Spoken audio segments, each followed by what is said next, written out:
Welcome to day one of the 2023 marathon, and what a shocker. New Zealand weather, welcoming myself, the Canadian here. It's like I brought this winter weather with me. We're here at the Quad River for a 14-kilometer pre-run. This will be seeding for day one up the Dart River and back tomorrow. We'll see how everyone does here in the challenging winter environment.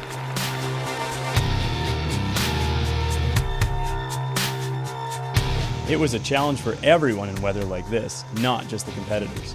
You know, Golden Homes have come along here and setting up the sponsors tent down there, which is really good for today because the weather is just not playing games. So tough start for the boys today. But hey, this is a different sort of a start to the marathon where we're doing a seeding run on the Kaurail. The idea is today we're just going to do a 14k one lap. The boys will start in their start zone. We're standing right beside the start zone now. And the seeding for today, well, that was unusual. It was sorted yesterday at the Show and Shine. It was a bit of fun. Had something a little bit different where the boys went out to Highlands Park and just a bit of a boat show out there. We did a bit of a competition out there, a bit of fun with the team, and it was really good to get the seeding orders. But once we got them going, that set the run for the seeding order today. So 32 boats starting, and then they'll go away one boat at a time. So it's a good chance that they can stretch your legs out, show some performance, get your speed up. Good clean river, nice stretch of water, they can get some good pace up. Coming down through the start finish line here, they'll be tapped out full pace. First to tackle the time trial at speed was Adam Wilton in CX229. There was no let up for the rain, and he had no issues really, but at the bridge, with what looked like a patrol boat in his path, he opted for an alternate route up and under the old control gates. It didn't slow him down though. His time of 7 minutes 19 seconds wouldn't be beaten by any other CX boat. If you wanted to see some good action, go to the bridge. You know, there's a little bit of a drop off there. It comes down onto a standing wave. I think going up through it pretty straightforward. If they hit it at pace, it'll get ugly. But coming back down through, it'll be straightforward for a race boat. They'll come through there easy. But you know, it'll put them out of a little bit of shape if they're not too careful. Richie Foster clearly didn't get that memo. No issues with downstream, but his attack on the upstream, well, that was impressive. The rolling start meant drivers had little idea of the times needed to beat. They just had to drive as hard as the conditions would allow. And Richie Foster did just that, coming up 2 seconds shy of Adam Wilton. Current CX title holder Dave Robinson had to settle for third in class, while Andrew Scott in CX44 and Riley Smith in 166 were next. How was it? Man, yeah, good to get that leg done really.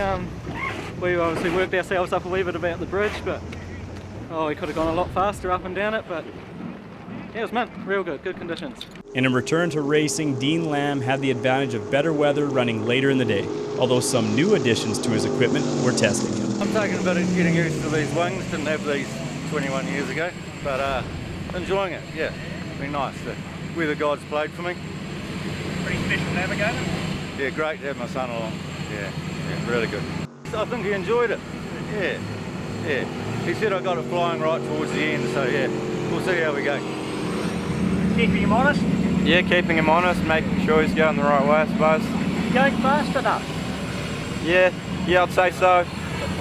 Tony Ewan's prediction of full pace past the start-finish line was on point, and the first of the gas turbines to try out was Brandon Crowley from the North Island in the ex-Nigel Cromie gas turbine. Yeah, we were a little bit cautious of the wear and those pressure waves up the top, but now we nailed all our corners, and I think we're doing close to 130 mile an hour coming past the line here, so now we're stoked. The whole intention of today's run is, one, it's great for spectators. It's just a bit of a show to get everybody, get them in there, get them settled in. It's a chance for us to make sure we've double checked all of our equipment, the timing gear's working, the start orders are in place, the patrol boats are in working, our radio controls are working, but it also means that the race boats can get in and go, boat's running well, it's doing what it's supposed to be doing, can get up and start, it gets out of the water, and they get a time, and it's just so they can get a start order for the first river run tomorrow. Not surprisingly, Kevin Hyde was the quickest of the unlimited boats, eating up the 14-kilometer track in 6 minutes and 9 seconds. Feel on that?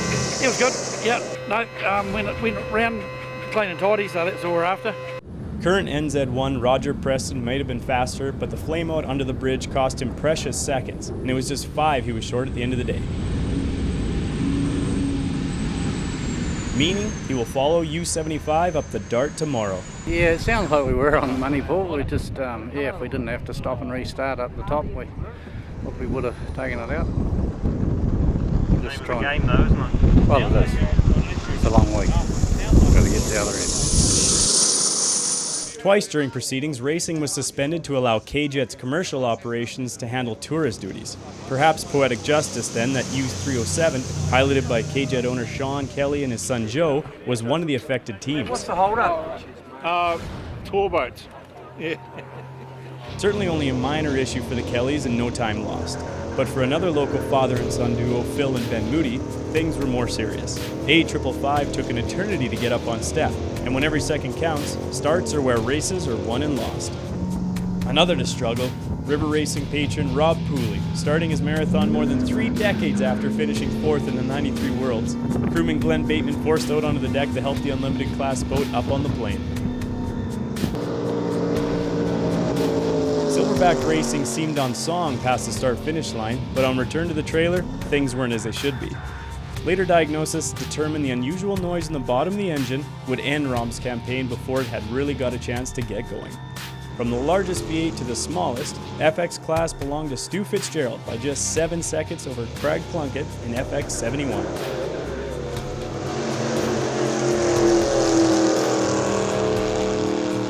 18 seconds further back, Rick Johnson in 63 filled the minor placings with Tyler Coates next. The American, in his first visit down under, picked up a penalty for shortcutting the island at the top of the racecourse.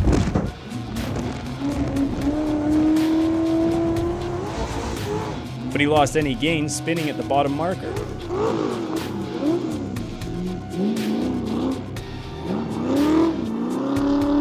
Still, he didn't seem too disappointed back at the trailer.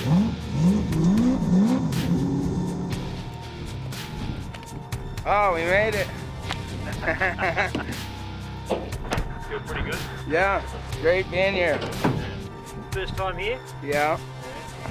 Been out down here. Did you? The Yeah. side. I was wondering. That was... I was wondering. Probably ain't the last one. Our other American is an A-class. And with more experience racing in New Zealand, it was no surprise to see Ryan Ringer second home. Behind the Kiwi master Justin Hill, who was coy about his result.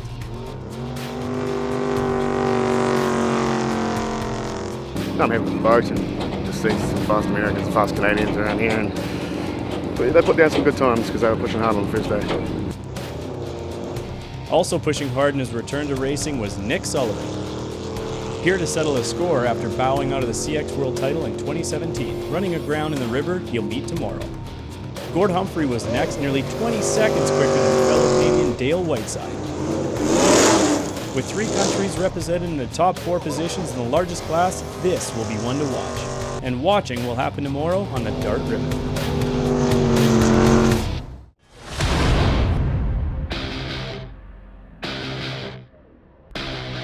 Today's weather in Glenorchy make yesterday's look like a summer holiday. There was never any doubt racing would take place. It was more how wet drivers, navigators, and officials would be by the end of our 4 legs on the Dart River. Byron Campbell didn't have that problem. His A-Spec powered Black Sheep Racing had trouble just getting to the river with a stroker engine in need of a scan tool. Well, it looks like it's an ignition issue. We've got a fuel-injected motor. Of course, the seasoned jet boaters have a good old-fashioned solution. I think we're going to hear the end of it, yeah.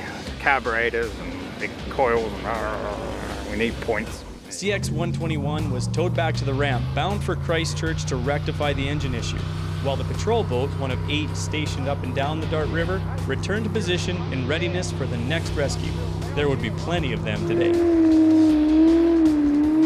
Our American racing rookies Tyler Coates and Clayton Hilton made it to the river and continued what would be a day they could be proud of, successfully starting and finishing all 4 legs in the atrocious conditions. Yesterday's FX leader Stu Fitzgerald in 69 was playing second fiddle to 71 in the hands of Southlander Craig Plunkett. He pulled a minute on each leg throughout the day to lift him to the top of the FX and ahead of a handful of A, CX, and even an unlimited machine. Rick Johnson was also pretty happy to finish the day almost blemish-free in his return to river racing, albeit for a slight hiccup in the first downstream leg of the day. Well, I'm probably starting to learn the river by 4th time today, and yeah, it was, don't know whether it was better, but it was actually a cleaner run, so happy with that. Yeah, we had a wee push on the first downstream.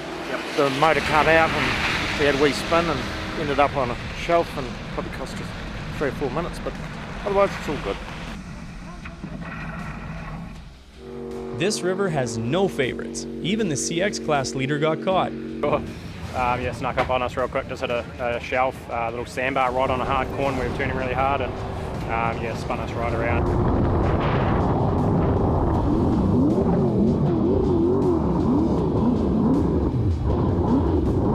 We didn't have to get out, we just floated downstream for a couple of minutes and managed to get back up and on the plane. And yeah, so we lost a few minutes, but we were pretty lucky. Yeah. A few that weren't quite so lucky in the same areas. Yeah, Nick Sullivan, I think he missed his start here, and he was following us up the whole way, and he spun out on the same one. He had nowhere to go, so we were in the main race line.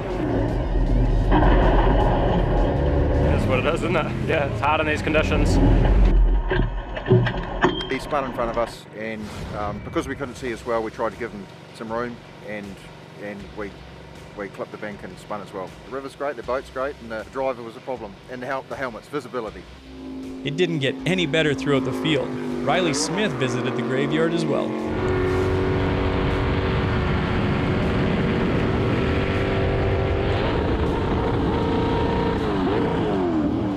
Been stuck in a very similar spot to that before, and we were stuck, but we just spun and we just floated down the river a bit and turned the key off, turned the key back on, and got going.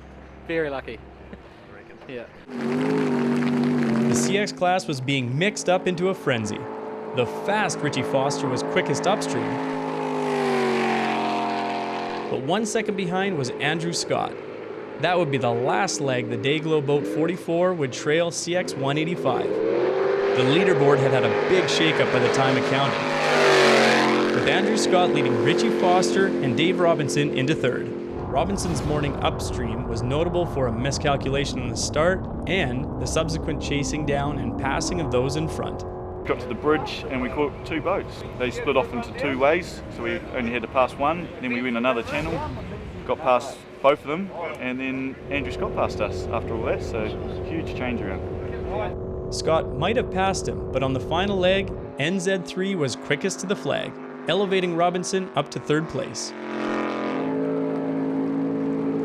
The leaderboard was not changing in A-Class, not if Justin Hill had anything to do with it. His might be the smallest A-Class engine, but it was on song today, and its driver was right in tune. Crossing the lake for the final downstream leg right on the tail of John Derry confirmed that he had pulled a staggering 24 seconds from the 9 times New Zealand champion. American Ryan Ringer stayed the duration as highest placed international just outside the top 10, but second in A-Class. Any issues coming down? Just can't see, but other than that, everything's great, you know. No, boat ran good. Tim did a good job, but just visibility.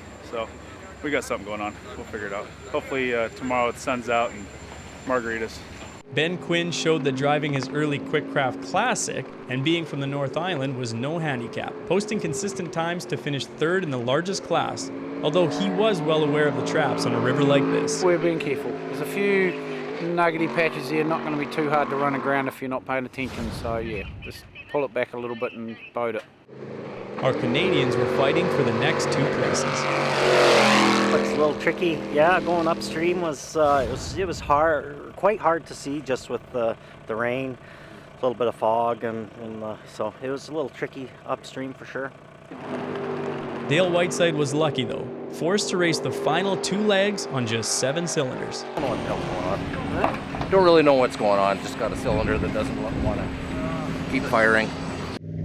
Luckily for Garth Campbell, the patrol boats all fired into life when he went AWOL in the final leg of the day. A520 was so far out of the water, the patrol boats opted for the shortest distance, some 350 meters across dry land. The alternative? A helicopter with a big rope and an even bigger invoice. While many drivers in the Unlimited were taking care to make it up and down without a DNF, Roger Preston wanted to put as much distance between himself and the next gas turbine before heading into the braided Canterbury rivers. He quickly took the lead from Kevin Hyde and extended that lead to some 2.5 minutes, but yesterday's leader wasn't concerned. Yeah, we're just taking our time and trying to get up and down clean, and then same at tomorrow really. Like we just want to get out of here. We're not too worried about time. Yeah. John Derry also wasn't worried about time. For us going upstream was terrible. I think I got a bit of Jet 01 or something in my visor and I just couldn't see. So for us it was just a battle of survival to get to the top. Coming down was marginally better, but again, it's just one of those days if you can get through and let the guys at the front charge hard, what they're doing. So good on them, but it's always a bit of a risk and reward thing, isn't it? So I'll wait for the rewards hopefully later, see what happens. Time was something Lee Harrison was giving away though. Right from the start when his gas turbine sucked weeds into the grill and he struggled to get on step. The 4-minute deficit only spurred him on, and he threw caution to the wind and rain, hauling them back in one by one.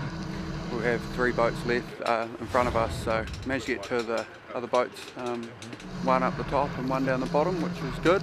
But yeah, it was lucky we got them on places we could pass. While Harrison did enough passing to climb back into 5th outright, Brandon Crowley delivered 4 clean runs in U310 to position him right behind Lee Harrison on the leaderboard by the end of the day. And 10th on that leaderboard for day 2 was Tom Kelly and Matt Grant in the Golden Homes gas turbine, having suffered a bad start in leg 2. Yeah, I think we're not too sure. I think we're just trying to do the options now, but could have picked up weed, but we're going to shim it out and see. Had to get all the way over to the rees and the shallows to get going.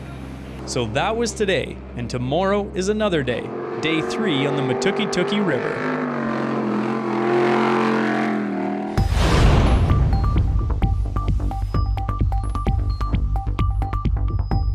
Finally, the weather gods were smiling on us. Gone was the wind and rain, in their place, sunshine and blue skies. 4 legs on the Metukituki River made up day 3 of the Golden Homes UIM World Jet Boat Marathon, beginning in Glendew Bay and racing out across Lake Wanaka at 1-minute intervals and around to the river mouth. Race leader Roger Preston's plan to gain some advantage before heading to the Canterbury Rivers was on track. Yeah, we know these rivers pretty well, so we just got to try and get a wee bit of an edge. Yeah, it was pretty difficult yesterday. It was really hard to see, and we were going by memory most of the day. Yeah. But paid off, so. For all the reasons Preston was pushing hard on rivers he knew, John Derry in U36 was taking care to start and finish each leg and will likely leave his push till the more familiar Canterbury Rivers. For now, just having blue skies is what counts. What a contrast today to yesterday. Today was pleasant, but yesterday was awful. So, but it was nice, clear water and sun and sky. But I tell you what, what we push those things down those tiny rivers at times, some cuts and stuff we went down there doesn't. You kind of have to be on the meter perfect, otherwise it's not going to end nice. So yeah, she's a tough river and it's really fast. Likewise, Kevin Hyde was erring on the side of caution. Getting home to Canterbury was the objective, and tomorrow's Waitaki will be a big focus for this team. North Islander Brandon Crowley pushed hard though in Quick Kiwi, 40 seconds behind the Prestons, but certainly the best of the other 6 gas turbines. We were not far behind Lee once we got into the river and sort of kept him pretty close, and he led us a little bit astray up the top there on a couple of little tracks, but we just had to slow down as he did and boat through it. And yeah, so now we're really happy we both pulled Justin in quite a lot too by the top. And like Crowley, Lee Harrison is new to gas turbines, but he's still got a ways to go with setup, but he's fast coming to terms with the extra speed. No, Brandon was hauling on the way up. I've just been wanting to get these lake legs out of the way, we haven't tuned our boat for speed, obviously no time prior and stuff like that, so yeah, we've been getting swallowed up, but it's getting a bit tighter, and tighter turns mean, more opportunity for us. So yeah, we're pushing today without obviously taking any dumb risks in that. Still four days left, I think it is, and a lot of racing, yeah, but it's good, starting to feel for the boat. And his boat was feeling the bottom too on the last leg, when he forgot the river had been dropping throughout the day.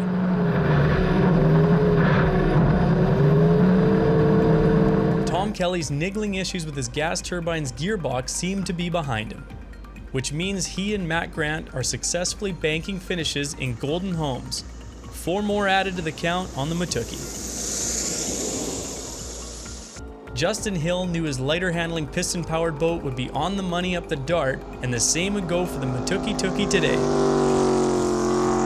did sit us yesterday, I think, a little bit. It's one of those rivers that I think having the piston power was going to help you just getting out of the corners and getting back to sort of line to line, corner to corner sort of thing. No change at the top of A, which won't please anyone else in the class, but third place Ben Quinn finds himself shuffled down the order by one of the internationals. At the midday break, Quinn was frantically inserting a helicoil thread into the hull to stay in the race. Pulled a thread, have you? Whipped the thread out of the bottom of the boat. This morning on ours, yep, through shit. Good thing we've got this American team here with all the imperial bits we need. Yeah, right. Standard stuff. It was Gord Humphrey who slotted into third. Mind you, he's lucky, with questions raised over his fuel management procedures. Yeah, it was a little run out of fuel situation. So our management of fuel is perfect. Despite the good performance consolidating second in class, Ryan Ringer found himself distracted out on the river. About halfway up the river, Tim and I, he used to tell me where to go, and I said, hold up. I said, just look, the sun had just poked through the clouds and hit one of these white mountains. And I said, look at the side of that hill. It was absolutely stunning. Just bright white, jagged. Kind of makes a guy want to put on some hiking boots and go find an animal. But just beautiful morning here. It's cold, really cold, but this is beautiful. And things were far from perfect for fellow Canadian Dale Whiteside. I just don't think we're getting enough water to the motor. Didn't have enough time to sort out all these little problems before the race. Yep. Now we're starting to see them. Nothing like a race to sort them out. Well, should have been one before this one. Trailing both Andrew Scott and Richie Foster, Dave Robinson sliced up the river in the first two legs to narrow the gap on the lead to just 13 seconds. Oh, it was dropping, but yeah, we had a sus, so we were pushing real hard. Any moments? We crunched some gravel. That'd be pretty normal though, wouldn't it? Yeah.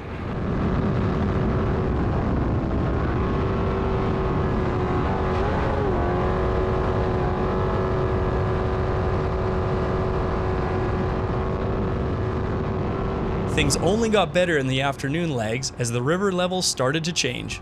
The West Coaster didn't share his same knowledge on the East Coast rivers, so he was banking whatever he could while he could. Yeah, no, Richie's good at the Rakaya and the Waitaki. Andrew Scott will be good at that one. So yeah, hopefully I'm in the lead and see how we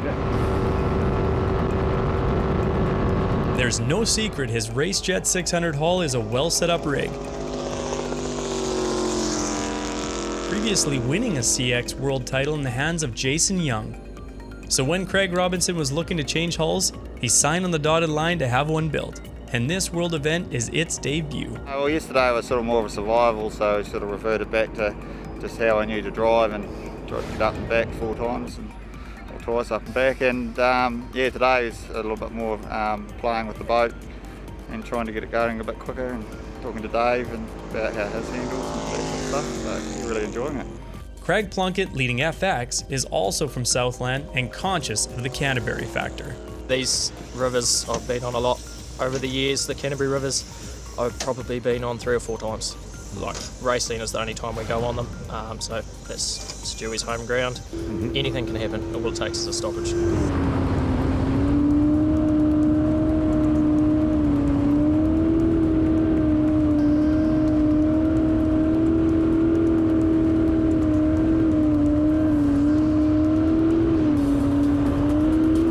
And a stoppage would leave the door open for Stu Fitzgerald, currently sitting second in FX, with Rick Johnson in third.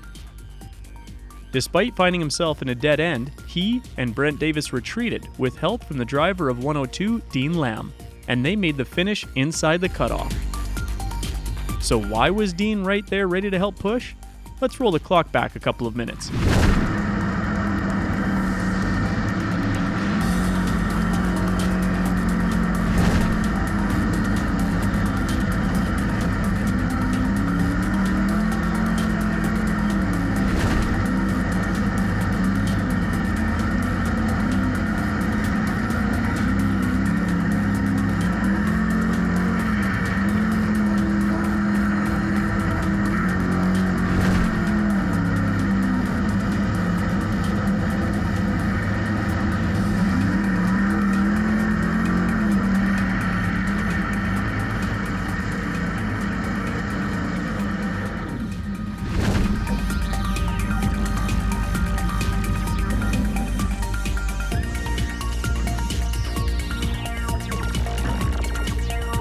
There you have it, day 3 over and out. A day you'd want to remember for its blue skies, bright sun, and white snow-capped mountains. And most of all, for being so completely different than yesterday.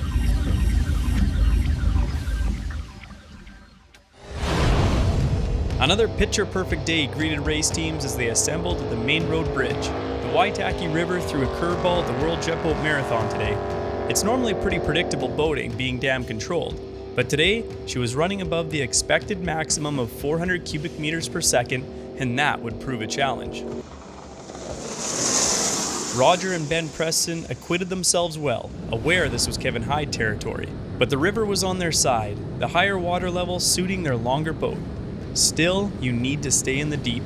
We missed a chute to the right to get back to the north bank, about 2/3 of the way up, and we ended up way over on the south bank, and when we had to find our way back over to the north bank, which we did, so it cost us probably 20 seconds, I'd imagine.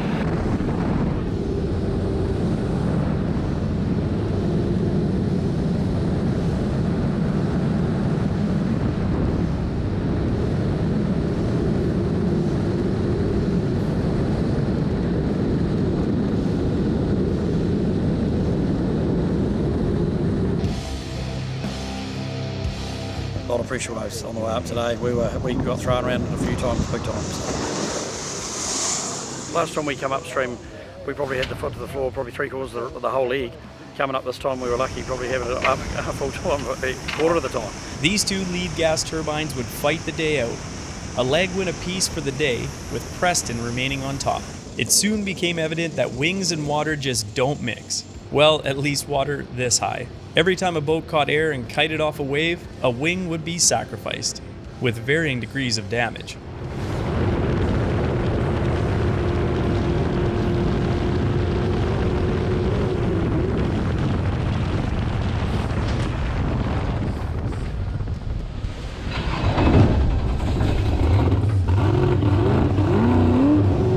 The overnight FX leader retained his lead, despite the need for wing repairs, and holding off second quickest Stu Fitzgerald. We definitely hit one. We thought we were the only one coming up here, and then everyone tells me don't worry about it. There's a lot of other issues. In A-Class, Ben Quinn's immaculate classic Quickcraft got a remodeling in the tricky conditions. Well, my navy's been telling me to go hard nuts all week, but I might have gone a little far. Yeah. So what happened? Just kited? Yeah, just got a ton of air under the boat, and then it come down and knifed around, and yeah, basically just had a full noise spin, and yeah, pushed up the side of the boat a little bit. Incredible what it does, isn't it? Like no trees, no rocks, that's water. Right in the middle of the river, not a tree near us. Robert White's better known in jet boat circles for his sprinting, so he's used to boats flying through the air.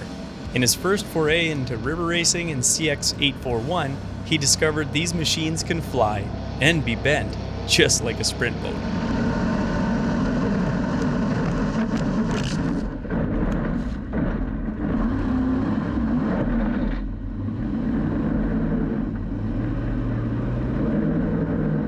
We went over a wave and it jumped up, and I buttoned off the gas, and as soon as you let the gas off, it spilled and it spun around and just dug the front nose in. Yeah, no, it's all handling all right. Just I backed off the gas, and once you're out of the water, you have no control, in the lap of the gods. Aidan Flett didn't bend his boat, but the wings were taking a beating in the big Waitaki water.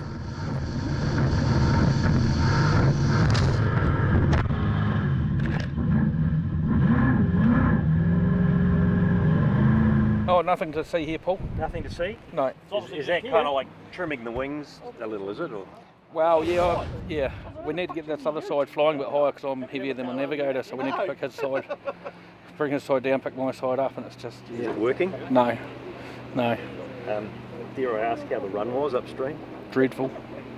But we got here. We'll get back down, we'll post the time and get back to town, and looks like we've got a late night tonight and maybe a full day tomorrow. Everywhere you looked, it seemed wings were wounded or missing, but Justin Hill had the secret. He didn't have too much fun coming up there. She was very bumpy. We hit one early on. It wasn't too bad, but I just worked out after that we could lose it pretty quick if we pushed hard. So no, we're real conservative. Just clean run there. Definitely wasn't one of our fastest, but it's the name of the game. You got to use your head when you need to, and have clean ones. Not everyone had wing trouble, but the quickest Canadian, Gord Humphrey, was watching his oil pressure slowly slip away, along with any chance of improving his third place in A-Class. Old V8 oil pressure countdown, yeah. We seen some smoke, lost the cylinder, made some smoke, and we just watched the oil pressure and it just went away. And so we just shut it off when it hit 20 pounds and coasted to shore. Good old V8.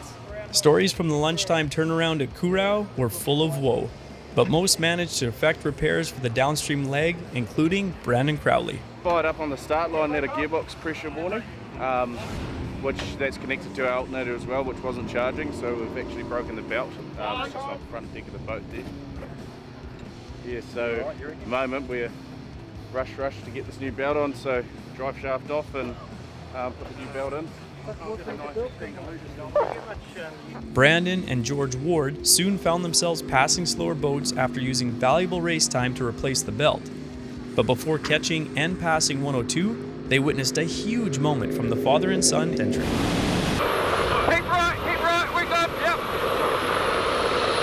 Yep, we're all good, bro. Yep. Oh! Holy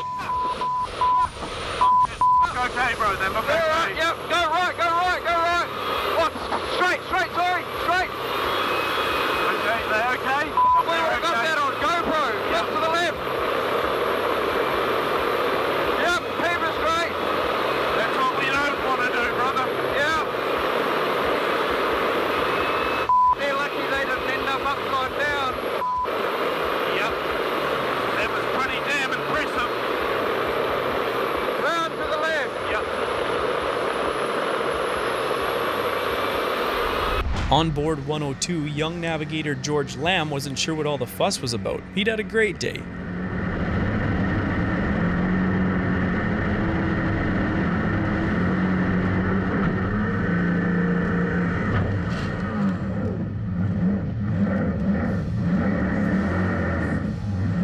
We got up all right, and coming down we had a big spin just before, which got caught on camera and with the Turbine, Brandon Crowley following us, and yeah, it's a big spin though. American Ryan Ringer is hanging on to second in A-Class, unlike several components in his boat. Oh, not very gentle on boats, I guess. No.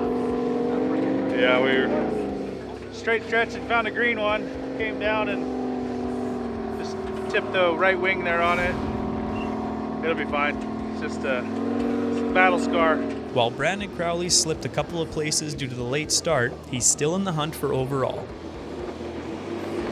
Sadly, Golden Homes is out of overall contention though, after the battery wouldn't start the gas turbine for the upstream leg, leaving Tom Kelly to ponder the rest of the week.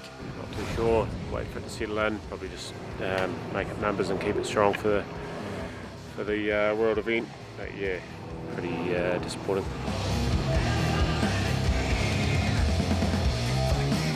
Third fastest turbine John Derry wasn't disappointed to get up and back without doing damage to his new tunnel hull.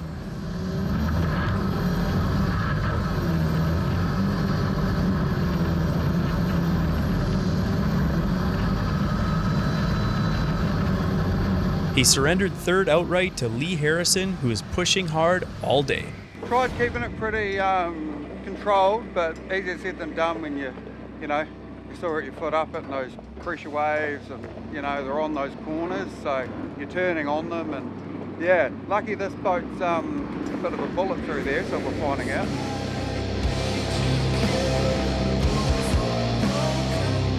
Things got mixed up in CX in a big way on the downstream leg.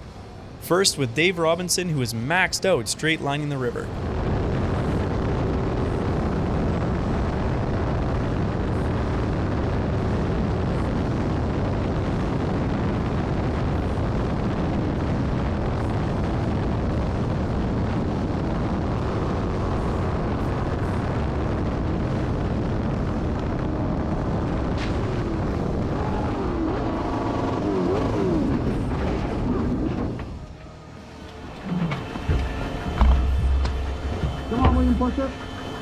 We're going, Lee. Oh, I didn't think that was that big. Oh no, it's a big bank, I've seen it though. Come on.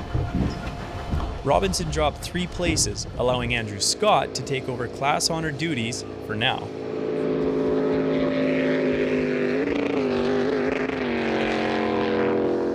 Unfortunately, Richie Foster won't get the opportunity to move up one more spot. He sidelined himself after a wild ride of his own. The lay day will help him get back in the game, but meantime, our CX leader from day 1, Adam Wilton, now moves back into second. And wrapping up some of the highlights for day 4, we check in with marathon rookie Morgan Taylor in A350. Right this morning I got too cocky and found a pressure wave, and we did a wee bit of a kite and landed backwards all of a sudden.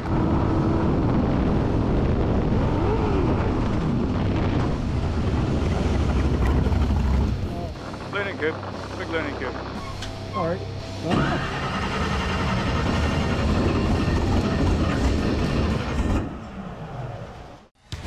Overcast skies and warm winds would greet teams when they arrived at the Rakaya Gorge 85 kilometers from their start on the coast at the Rakaya Huts.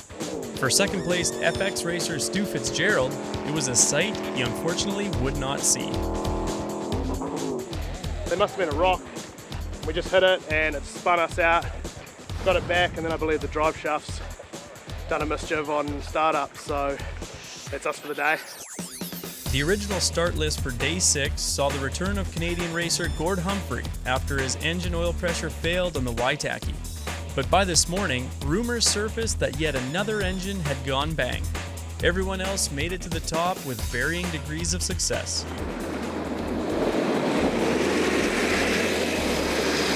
NZ1 Roger Preston took an ear bashing from his navigator son Ben for going faster than they needed. We had a couple of little moments.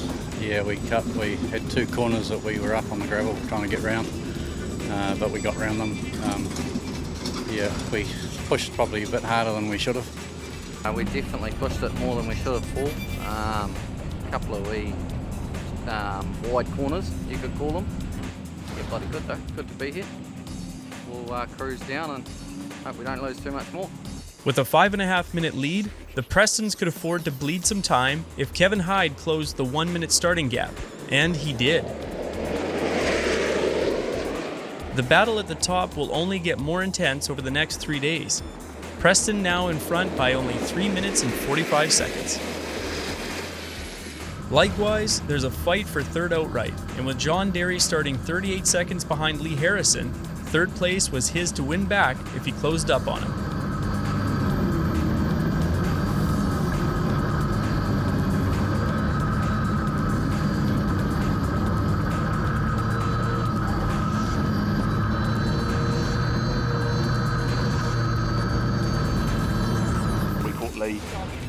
About halfway up, I guess, and sort of followed him. He was the guy that we need to get in front of. So I think we both took the wrong channel. He went into an irrigation channel, and we followed him in, but we both managed to get out of it. So.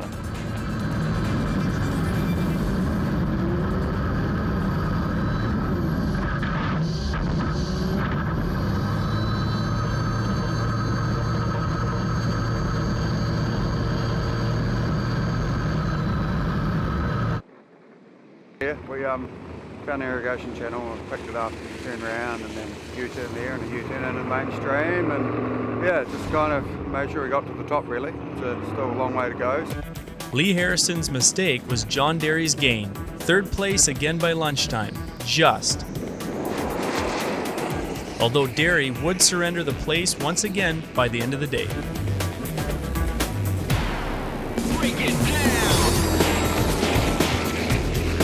Now out of overall contention, Golden Home's 377 wasted little time chasing down the slower boats to at least show what the gas turbines could do.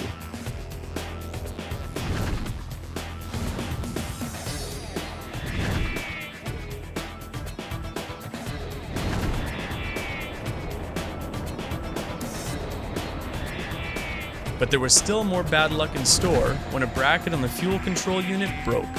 We really enjoyed that run up. We had a great time, and we probably were going a wee bit hard over some of that bumpy stuff and a couple of boat wakes and things like that. So, it has happened before, and it'll probably happen again. We just need to make a better bracket and a better system for those type of things. So certainly learnings. In A class, Justin Hill and Ryan Ringer continued to be consistent, first and second respectively in both legs.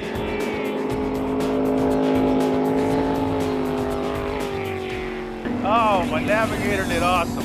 Yeah? Had a great run. Good night's sleep last night. Sun's out. Yeah, everything's good.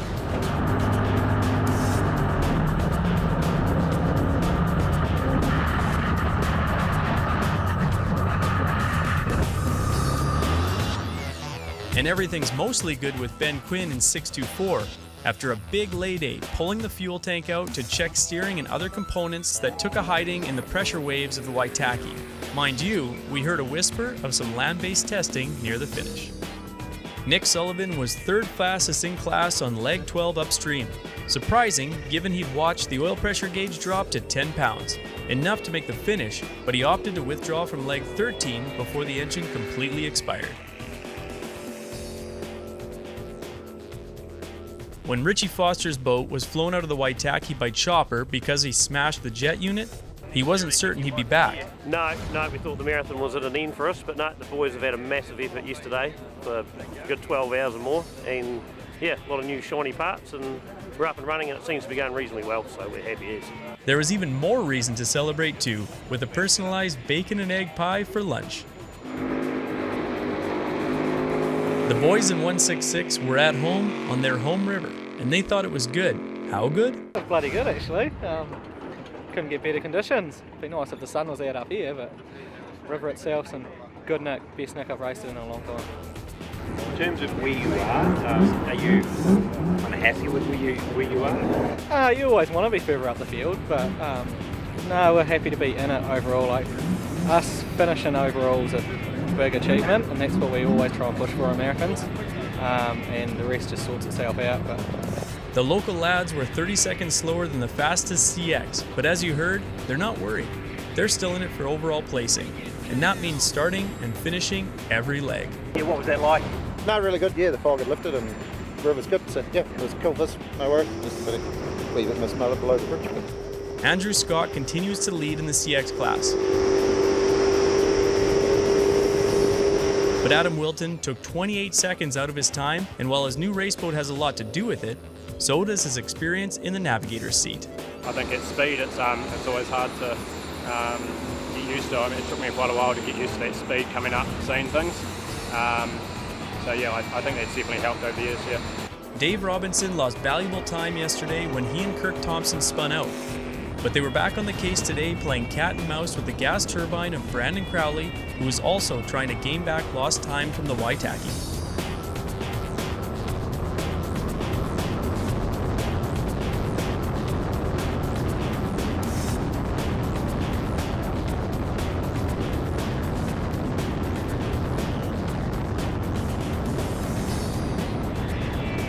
Starting a minute behind Robinson, the higher horsepower machine was always likely to haul the CX in, but Robinson was enjoying giving Crowley a run for his money while he could. Break it down! On the return leg, things were close again, and our Mexican river racing guests flying high above were more excited when NZ3 found a shortcut near the end of leg 13.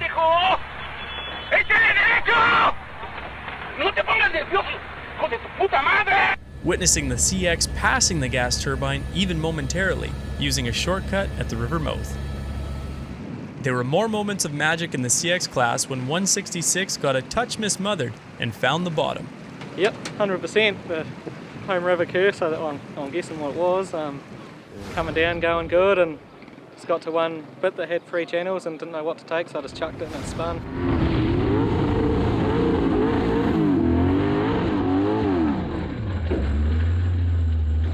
Had a push for about 5 or 10 minutes. A short push, and pretty soon they were back in chasing down Phil Moody in 555 and Wayne Boyes in 726, who was back in the game after sinking his boat in the Waitaki. Boyes, aka Bricky, headed for one of his famous man channels, which allowed Riley Smith to grab back a position. And another when Phil Moody ran out of water.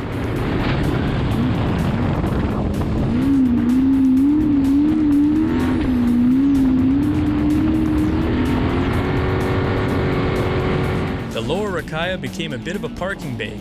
841 nav Lisa Clubb watched on as American Tyler Coates somehow crashed and bashed his way to the finish in FX 187.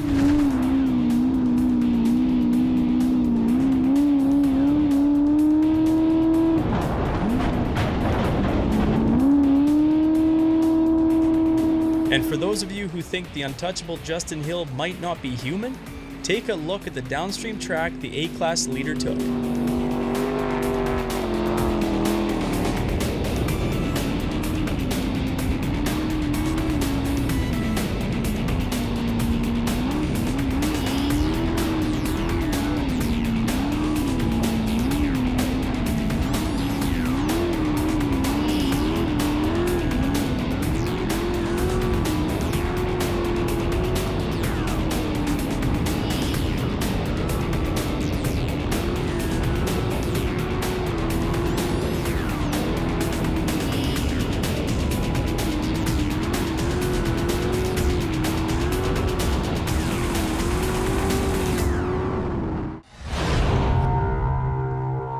The Waiau River has a reputation for being a jet boat engine killer in river racing, but that wasn't the case this year in the Golden Homes UIM Jet Boat Marathon.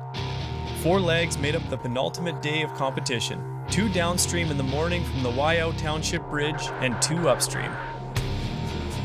Running downstream is always a little trickier than upstream. River flows and elevation all conspire to make it more challenging. Add in a bit of sunstrike in the morning, and you've got a recipe for highlights. The first challenge was just getting to the starter's holding box. Boats getting caught in the shallow water brought out the patrol boats for early rescue duties. NZ1 Roger Preston led off without issue. But the man chasing him, Kevin Hyde, got caught in the shallows and missed his start time by 30 seconds. Still, he made up for it past the flag, hauling in Preston to finish 40 seconds quicker. And that's excluding the extra 30+ seconds he lost on the start line. Preston, on the other hand, knew Kevin Hyde would be on his tail all day. Oh, that was more than a moment, Paul. Yeah, we had a big upset. Just weren't too far enough to the left in the channel, and when we saw the chute that we had to go down, we couldn't go around the end of it, and we ended up just having to straight line it across the gravel, and it was about a foot high bank, and it just launched us and sailed us into the willow trees and spun round and hit the bank. You were lucky to be able to keep going. Oh, extremely. Yeah. We could have asked each other if we were all right, because it was pretty violent spin. Right, so we'll see if we can get back on the plane. No, we'll be right. Get some new wings on there and we'll give it another nudge. They weren't the only ones giving it a nudge. Even our most accomplished racers were not off the hook. NZ2 Justin Hill,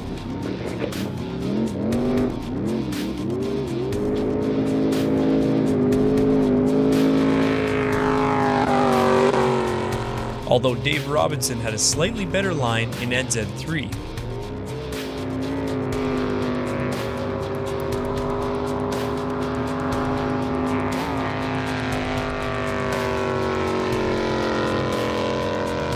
The other Robinson, Craig, well, you be the judge on his line.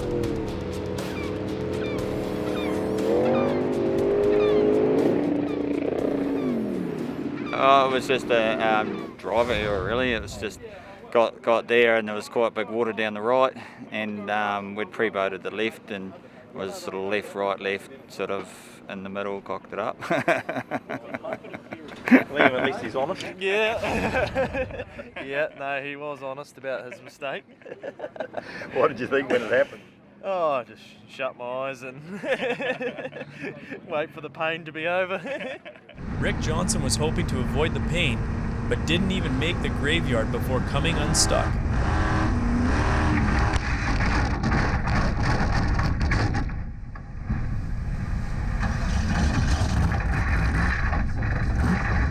On the return leg, he and Brent Davis find themselves in a channel that Garth Campbell in 520 had already tried to get through. He didn't make it, but the boys from Springfield felt they were a chance. Some little birdie tells me the water's overrated. Definitely. Yeah, we found some trees, bushes, seagulls.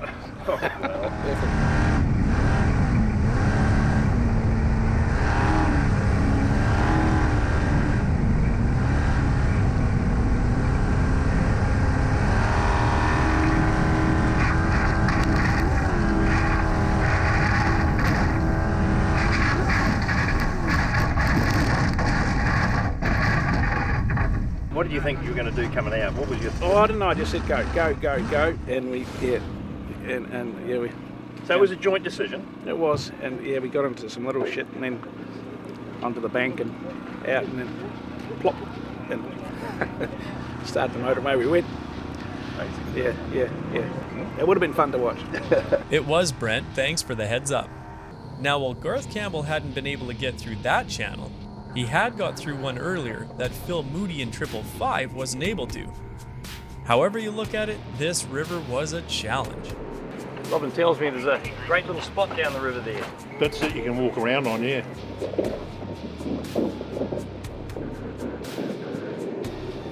We just dry landed a bit, got going again, so kept moving into the deep water. So Canadian Dale Whiteside got through the morning legs, but was honest enough to admit the run was far from clean, and clearly there wasn't a lot of local knowledge either.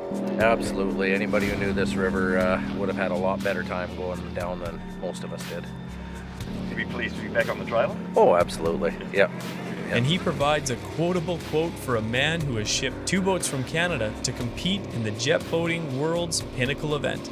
We're just pleasure boating at speed now. There's nothing we can do to change a place or change it. Just get to the finish and don't wreck the boat. That's a quotable quote, isn't it? Pleasure boating at speed. Yep. In a world barren. Yeah. Back at the YO Bridge, where the serious business of a world championship is taking place, the gap is closing between Kevin Hyde and Roger Preston. Although the matter of Hyde's slow start didn't get overturned as he'd hoped before they set out for the final 2 legs of the day.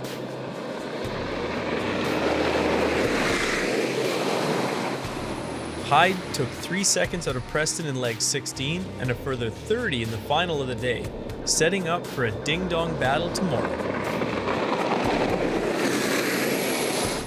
Third overall continues to be fought out by the old and new guard, 9 times NZ champ John Derry versus the Turbine rookie Lee Harrison. So who's more hungry for that win? Some people push a bit harder than others, and Lee's probably a good example. He's kind of newish to the scene, and he's going to be a hard charger for some time to come. And I guess where I'm at in my age and stage, and won a couple of things, and I'm probably doing a little bit of the opposite. I'm probably slowing down a bit more than speeding up. So, but we've still had a good run. The boat's going well, no major issues, and Nick's done a great job. And we're getting faster as the week goes, and sorting the boat out as it goes, and yeah, it'll be great for this next owner. The other battle of the young guns that's been ongoing for the past couple of days is between Dave Robinson in CX and Brandon Crowley in his Unlimited boat. Completely different classes, but somehow these guys have found themselves pitted against each other once again. But that ended in a dead heat of sorts, in a dead-end channel on the Y-out. Let's see what the final day of competition brings.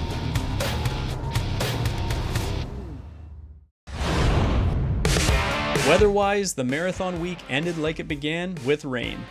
But rain or shine, everything came down to this final run on the Waimakariri River in Christchurch. First and second outright would be decided after 2 60-kilometer legs from State Highway 1 to the Gorge Bridge and back. Roger and Ben Preston's 2.5-minute lead meant second place Kevin Hyde would need to pass them on the river to snatch the world title. I think the river's pretty tricky and rain's not helping at all, but just see what happens. Yeah, we've got Kevin on the tail. We've just got to keep it clean and fast and try and keep ahead of him on the upstream leg, really.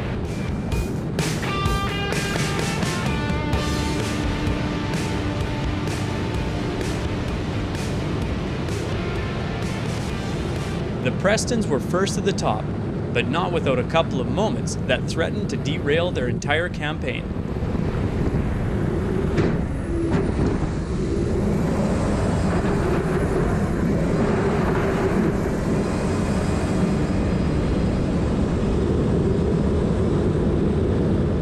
But But then, Kevin Hyde wasn't as quick as expected either, although he had narrowed the gap. It was good. We got good most of the way, and then when we got near the top here, it was quite foggy. And it got a wee bit hard to see, so we weren't going obviously as quick as we'd like to be, but as quick as we could see, that's for sure. Yeah.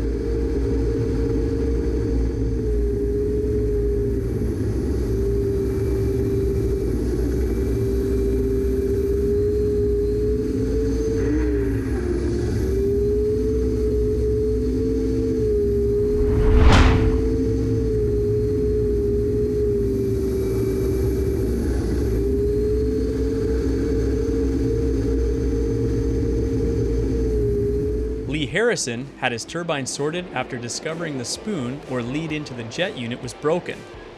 The oil leak in the engine wasn't so easy to fix, but a garden sprayer full of oil did the trick.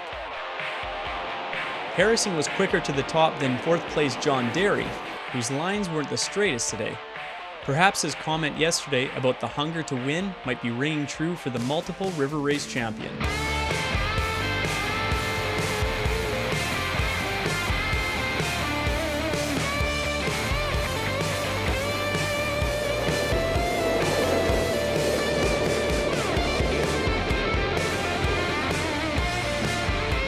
The dominance of Justin Hill in A-Class remained unchallenged all marathon, and being beaten was hardly likely. Yeah, that was our game plan, just to push hard earlier in the week and build a bit of a lead, and then yeah, just come to Canterbury and sort of pick our lines and not try and chase any shortcuts or be silly. The next best in class was American racer Ryan Ringer. He'd had a late night replacing a cylinder head on the engine after dropping a valve yesterday. Thankfully no damage, but a loose oil fitting today was still causing issues, slowing his pace but not his position, second in A-Class.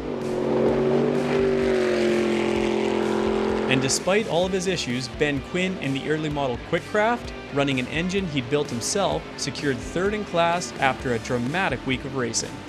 His first major marathon completing each and every leg.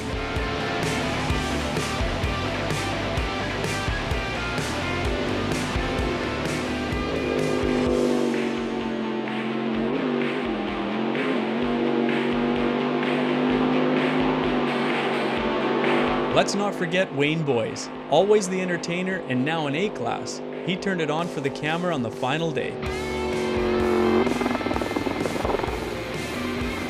His celebration will be a big one tonight for successfully finishing a world marathon. Craig Plunkett's plan to campaign FX for the Worlds paid off. A class win with a dominant display all week. Yep, always we knew those darts in the Tuki Rivers pretty well. We pushed 100% on them. The boat couldn't have gone any faster. Yep. Our theory was put the pressure on Stewie and hope he makes a mistake, and it has panned out. But yeah, it's good to see him back here today, still keeping us honest. We should note though, the American Tyler Coates must be considered a winner too. First time he had started and finished every leg of a marathon. Possibly only the second American to ever do so.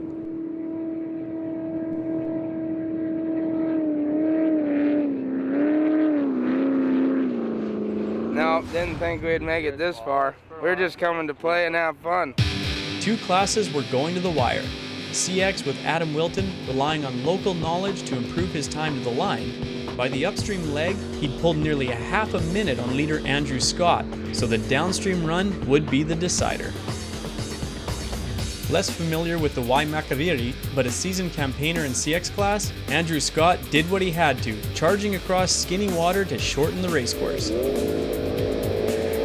In the end, it came down to just 5 seconds after 8 days of racing and 900 kilometers, in favor of the man who's been dominating the class for the last few days. In Unlimited class, it was the battle of the 4 turbines. Roger Preston and Kevin Hyde for the win, and Lee Harrison and John Derry for third. Preston set off 1 minute ahead of Kevin Hyde with a 2.5 minute buffer, but Hyde quickly hauled in NZ1 and overtook, meaning Preston had to follow, watching his opponent put more and more distance between him and the final flag. Roger Preston, defending his NZ1 title and eager to secure his first world crown, crashed over gravel and did whatever he could to stay in touch.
In the end, he finished 30 seconds behind Kevin Hyde, enough to secure the world title. His strategy to bank as much time as he could on rivers he was familiar with had paid off. Of the nearly 6-minute buffer he had, it came down to less than 1 when he crossed the line.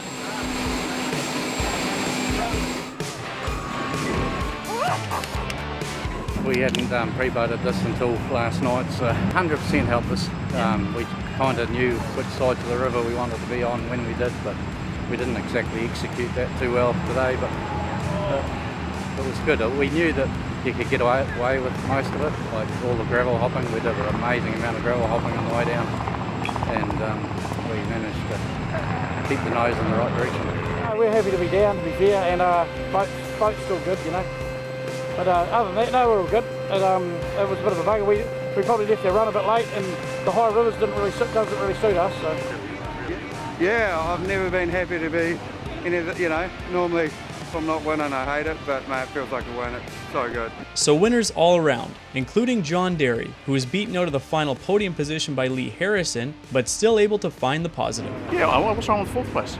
Nothing at all. Nothing at all. No, look, for our team, Nick's done a great job engineering the boat. Just pleased to be finished, to be perfectly honest, in the end. So another marathon that we started and finished. The marathon as events run really well, and you know, congratulations to all the team behind the scenes, getting up every morning at some ungodly hour and getting to bed at midnight. So without them, this event wouldn't happen, and all credit to them and all the guys that managed to start and finish every leg and get to, I think we had 25 starters coming down today, so amazing results. So yeah, well done. So there it is. The Golden Homes UIM World Jet Boat Marathon has been run and won after a 6-year wait thanks to the pandemic.